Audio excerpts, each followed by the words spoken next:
ಈ ದಿನ ಕೋಲಾರ ಕೇವಲ ಒಂದು ನಗರವಾಗಿರಲಿಲ್ಲ, ಅಕ್ಷರಶಃ ಕೇಸರಿಮಯ ರಾಮಭೂಮಿಯಾಗಿ ರೂಪುಗೊಂಡಿತ್ತು. ರಾಮನಾಮಗಳ ಘೋಷಣೆಯೊಂದಿಗೆ ಇಡೀ ಕೋಲಾರವೇ ಜೈ ಶ್ರೀರಾಮ್ ಎನ್ನುವ ನಾದದಲ್ಲಿ ಕಂಪಿಸುತ್ತಿತ್ತು. ಬೀದಿ ಬೀದಿಗಳಲ್ಲಿ ಕೇಳುಬರುತ್ತಿದ್ದ ಆ ಘೋಷಣೆಗಳು ಮನಸ್ಸಿಗೆ ಶಕ್ತಿ ತುಂಬಿ ರಕ್ತದಲ್ಲಿ ಸಂಸ್ಕೃತಿಯ ಉರಿಯನ್ನೇ ಹೆಚ್ಚಿಸುತ್ತಿತ್ತು. ಧರ್ಮದ ಜಾಗೃತಿಗಾಗಿ ನಡೆದ ಈ ಮಹಾ ಸಮಾವೇಶದಲ್ಲಿ ಕೋಲಾರದ ನಾರಿಯರು, ಮಕ್ಕಳು, ಹಿರಿಯರು, ಯುವಕರು, ಮುಖಂಡರು, ಎಲ್ಲಾ ವರ್ಗದ ಧರ್ಮ ಪ್ರೇಮಿಗಳು ಒಂದೇ ಮನಸ್ಸು, ಒಂದೇ ಉಸಿರು, ಒಂದೇ ಸಂಕಲ್ಪದೊಂದಿಗೆ ಒಗ್ಗಟ್ಟಾಗಿ ನಿಂತು ಹಿಂದೂಗಳ ಏಕತೆಯನ್ನು ಜಗತ್ತಿಗೆ ತೋರಿಸಿದರು. ಸಾಂಸ್ಕೃತಿಕ ಕಾರ್ಯಕ್ರಮಗಳು, ಹಿಂದೂ ಅಜರಾಮರ ವೀರರ ವೇಷಭೂಷಣಗಳು ನಮ್ಮ ಇತಿಹಾಸದ ಸಾಹಸ, ತ್ಯಾಗ, ಶೌರ್ಯವನ್ನು ಮತ್ತೊಮ್ಮೆ ಕಣ್ಣೆದುರು ತಂದರು. ನಾವು ಯಾರು, ನಮ್ಮ ಶಕ್ತಿ ಏನು ಎನ್ನುವುದನ್ನು ಕೋಲಾರದ ಬೀದಿ ಬೀದಿಗಳಲ್ಲಿ ನುಗ್ಗಿ ಸ್ಪಷ್ಟವಾಗಿ ನೆನಪಿಸಿದರು. ರ್ಯಾಲಿ ಮುಗಿದ ಮೇಲೆ ಎಲ್ಲ ಧರ್ಮ ಪ್ರೇಮಿಗಳು ಒಂದೇ ಸ್ಥಳದಲ್ಲಿ ಸೇರಿದಾಗ ಕಾರ್ಯಕ್ರಮದ ಕೇಂದ್ರ ಬಿಂದುವಾಗಿದ್ದು ಶ್ರೀಕಾಂತ್ ಶೆಟ್ಟರ ಭಾಷಣ.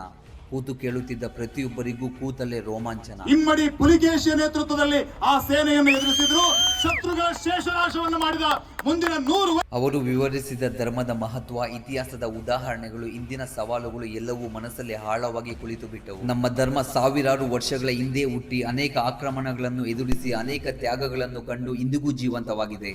ಏಕೆಂದರೆ ಅದು ಕೇವಲ ಧರ್ಮವಲ್ಲ, ಅದು ನಮ್ಮೆಲ್ಲರ ದಾರಿದೀಪ. ಇಂದು ಕೋಲಾರದಲ್ಲಿ ನಡೆದಂತೆ ರಾಜ್ಯದ ಯಾವ ಮೂಲೆಯಲ್ಲೇ ಹಿಂದೂ ಸಮಾಜೋತ್ಸವ ನಡೆದರೂ ಆ ಭಾಗದ ಪ್ರತಿಯೊಬ್ಬ ಹಿಂದೂವು ತಪ್ಪದೆ ಹೋಗಬೇಕು, ಪಾಲ್ಗೊಳ್ಳಬೇಕು, ಒಗ್ಗಟ್ಟಾಗಿ ನಿಲ್ಲಬೇಕು. ಯಾಕೆಂದರೆ ರಾಮಾಯಣದಲ್ಲಿ ರಾಮನ ಜೊತೆಗೆ ಕೇವಲ ವಾನರ ಸೇನೆ ಅಲ್ಲ, ಒಗ್ಗಟ್ಟಿನ ಶಕ್ತಿಯು ನಿಂತಿತ್ತು. ಮಹಾಭಾರತದಲ್ಲಿ ಪಾಂಡವರು ಗೆದ್ದಿದ್ದು ಶಸ್ತ್ರದಿಂದ ಅಲ್ಲ, ಸೇನೆಯ ಧರ್ಮದ ಒಗ್ಗಟ್ಟಿನಿಂದ. ಆದರೆ ಇತಿಹಾಸ ಹೇಳುತ್ತದೆ, ನಾವು ವಿಭಜಿತರಾದಾಗ, ನಾವು ಮೌನವಾಗಿದ್ದಾಗ, ನಾವು ನಿರ್ಲಕ್ಷ್ಯ ತೋರಿದಾಗ ನಮ್ಮ ಧರ್ಮಕ್ಕೆ ಆಘಾತಗಳು ಬಂದಿವೆ. ದುರಾದೃಷ್ಟ, ಇಂದು ಮತ್ತೆ ಅದೇ ಕಾಲಘಟ್ಟದಲ್ಲಿ ನಾವೆಲ್ಲರೂ ನಿಂತಿದ್ದೇವೆ.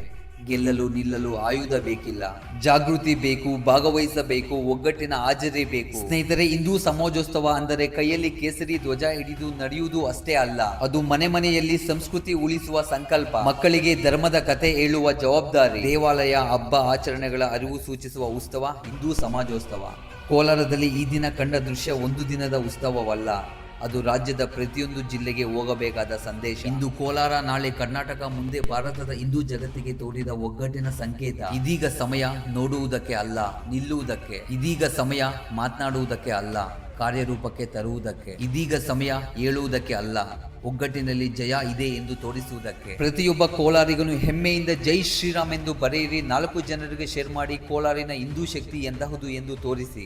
ಜೈ ಶ್ರೀರಾಮ್, ಜೈ ಆಂಜನೇಯ, ಓಂ ನಮೋ ಪಾರ್ವತಿ ಪತೆಯೇ, ಹರ ಹರ ಮಹಾದೇವ. ಎಲ್ಲರಿಗೂ ಧನ್ಯವಾದಗಳು.